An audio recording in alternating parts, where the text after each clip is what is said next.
I'm here in Ashdod with Colin and Rosie Ross, and we're in a special house, part of Ebenezer Operation Exodus. Now, Colin, what is the house used for here? The house is a place of welcome. A place of welcome specifically for new Olim, new immigrants to Israel, most of whom have just arrived. They come here straight from the airport. Wow. They usually have to endure a couple of hours of document filling and getting given SIM cards for their phones and this, that, and the other that they do at the airport in the Department of Absorption. I think it's the Department of Absorption that they deal with at the airport.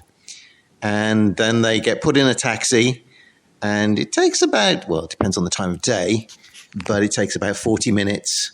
Sometimes the taxi drivers are saying, "Where are you? Where are you?" In Hebrew, of course. And we say, "I'll come out." And there they are. And so we welcome them into their first home in Israel. Quite a scary time, I guess, in some ways, leaving everything that you know behind and coming to another country. Hugely scary. Just scares me to think of it, especially with me at the door welcoming them. No, it's we need to remind ourselves of the experience it was for us when we were coming here for the first time and coming to Israel for the first time and going somewhere. And okay, we knew the place that we were going to. We'd been there before, but still, it was whoa, this is kind of big. Mm. The place we were, they asked us to fill in a kind of just like a little booking form, arrival form. And one of the things on the form was home address. And I thought, well, this is it. Oh, heck. So that was fine. But that was a scary experience in itself. This is my address. I have no other. Mm. Yes, our first two Olim were from the Ukraine. And it was so encouraging. Just a few days ago, I had a WhatsApp message from them wishing us a happy new year and saying how much it had meant to them to be welcomed at the house at Ashdod. So that was like a confirmation that we're going in the right sort of direction. So they came here and now they're settled in their own life? They're getting settled, yes. They're doing Hebrew lessons, they have jobs, and their little daughter is settled in kindergarten. When was this house opened here? We first moved in a year ago this week. Wow.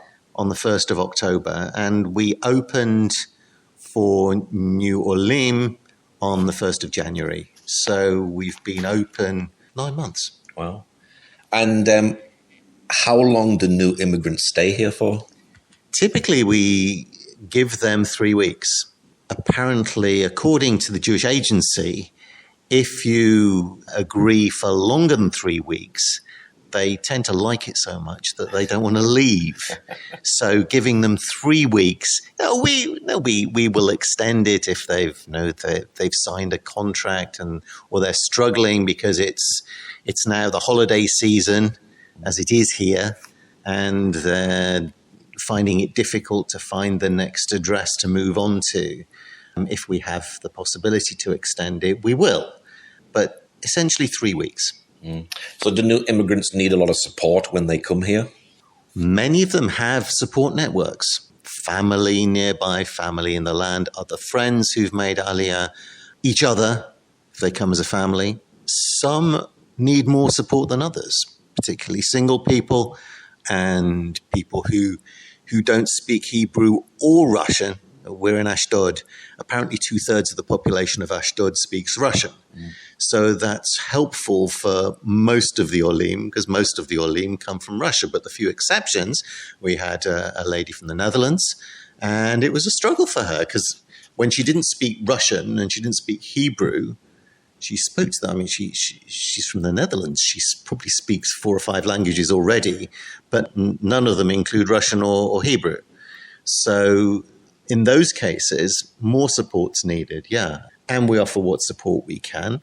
Part of what we are here as a first place of welcome, yes, we want to support them, but we also want to encourage them to find their own support networks. So it's a fine balance.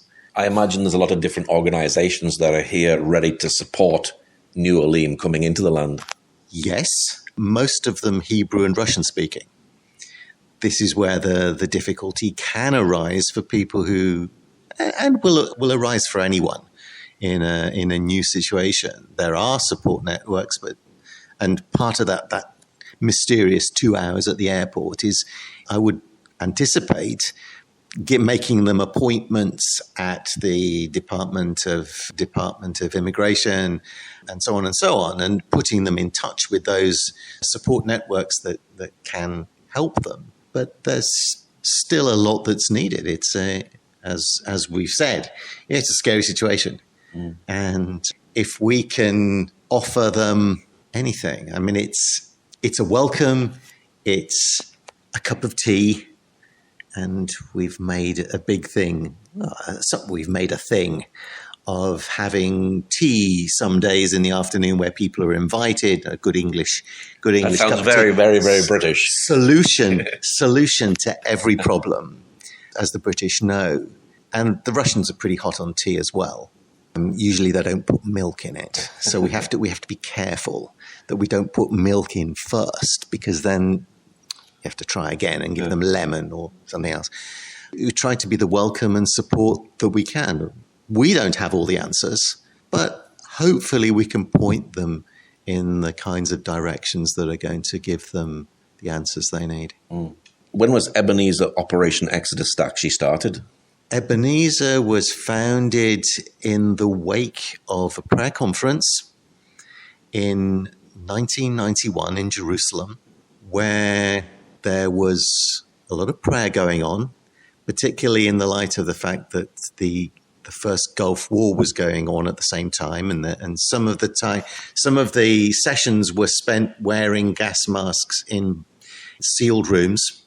But there was a clear message received by first one individual and confirmed by others that God seemed to be saying, yes, in the midst of war and in the midst of a situation when the last thing that would have been on most human beings' minds was inviting more people to come to Israel, but God seemed to be saying, yes, now is the time. And so a Swiss businessman by the name of Gustav Scheller was the person who first kind of received that kind of message that now was the time. It was confirmed by others in the leadership of the conference.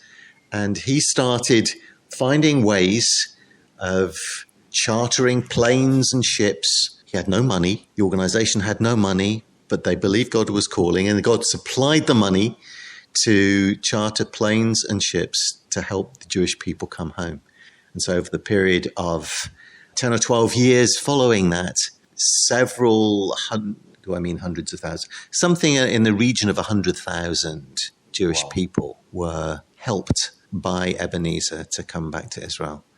Teams went out into Jewish communities, particularly in the former Soviet Union, encouraging the Jewish people. This is what your scriptures say. Your home is in Israel. If you want help going, we will help you to make applications. We will help pay for the documentation involved. And so Ebenezer grew, particularly, as I say, initially in the former Soviet Union, and it has since grown in many nations throughout the world. There are small Ebenezer teams, small Ebenezer offices, where that message is going out to the Jewish people and saying, if you want help, we're here to help you. Does this feel like a biblical mandate to help the Jews return to Eretz Israel?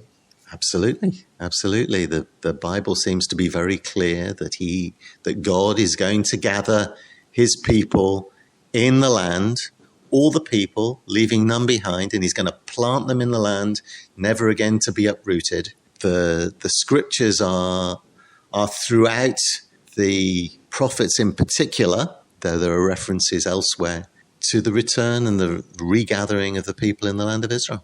Must feel exciting to be part of that biblical mandate.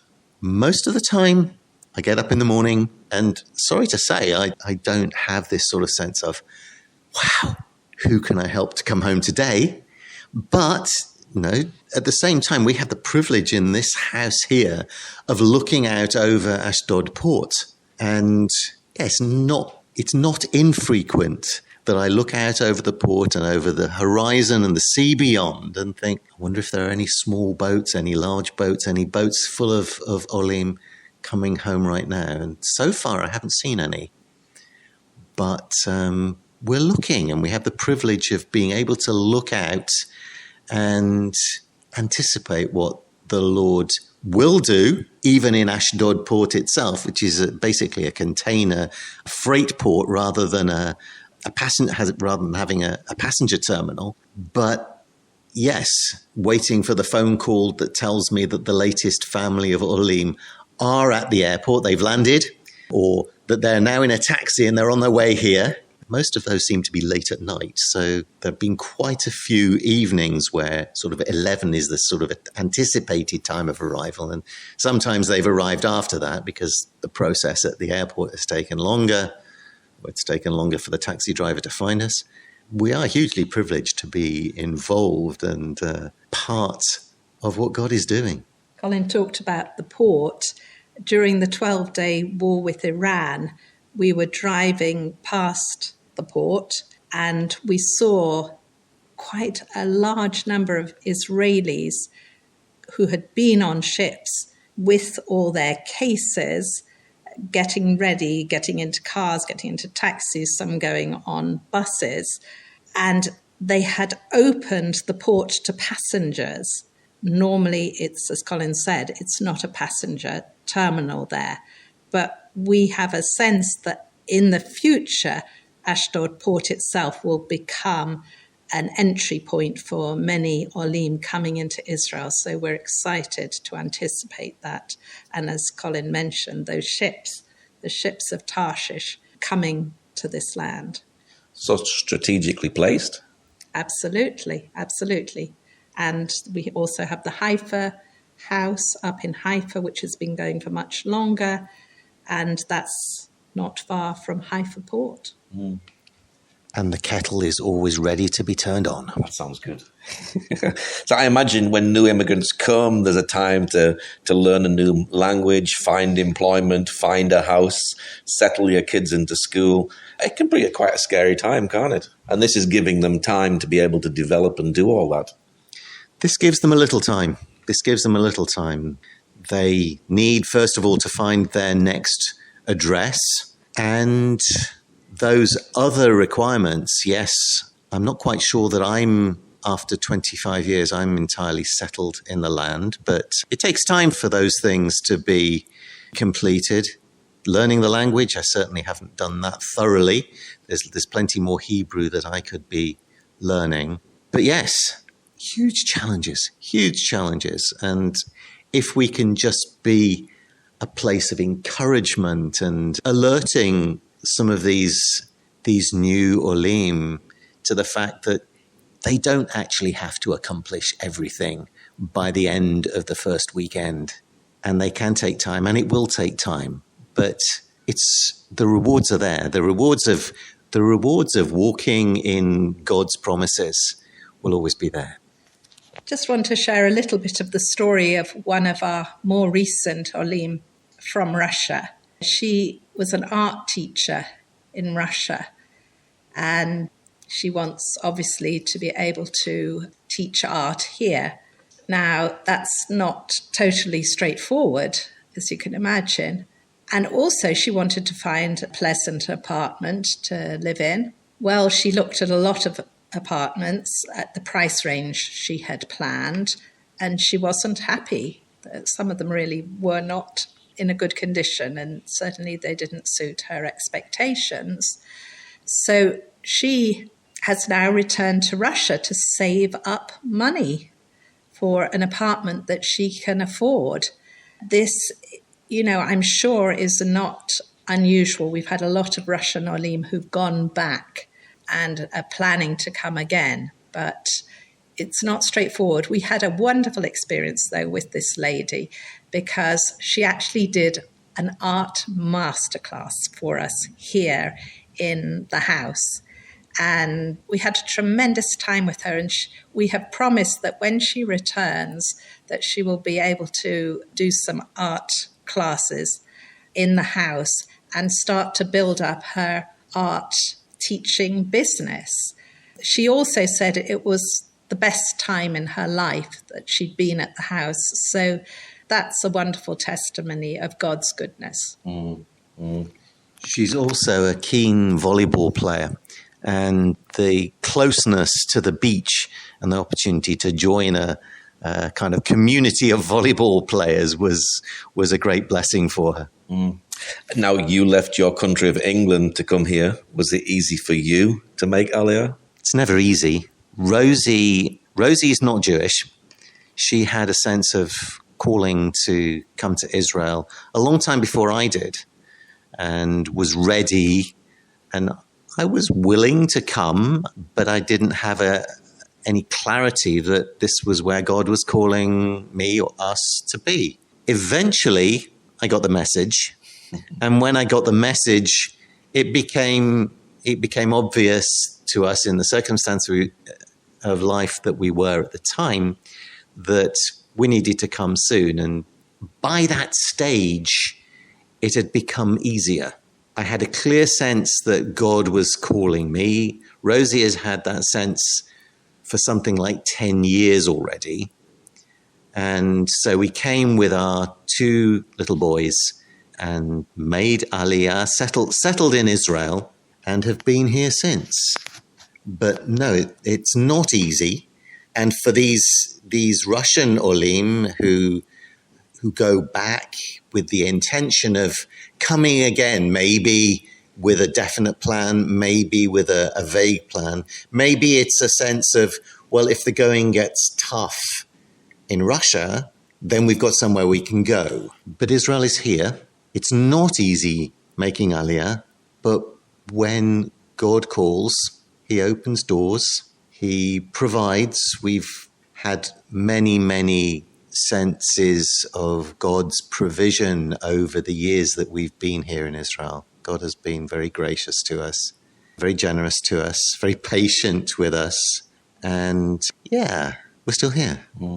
I guess because you've been through it, you've experienced this, you're in the best position to actually be able to help others who are coming in for the very first time and comfort them and help them and encourage them in their journey as well, because you've already experienced that, you know what it's like. Yes, there are scriptures that say that we should be ready to bless as we ourselves have been blessed, or words to that effect. And that is a privilege for us.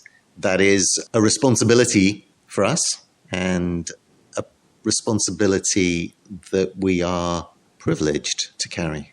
Is Aliyah a difficult decision to make when someone makes that decision?